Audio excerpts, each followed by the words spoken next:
All right, that's it for me at the LA Auto Show. I'm heading out of here. I missed a lot. I mean, there are a ton of cars here.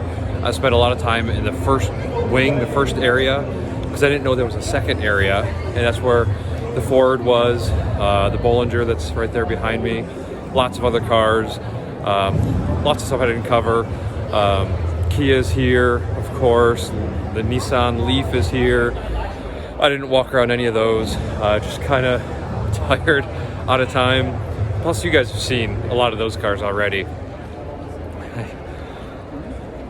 But yeah, so I'm gonna head home, back to my dad's house. I might try to stop at a beach somewhere, seeing as how I'm out here. I don't know, we'll see. I have to see how far the closest beach is, but I guess that's about it for the LA Auto Show. I highly recommend it.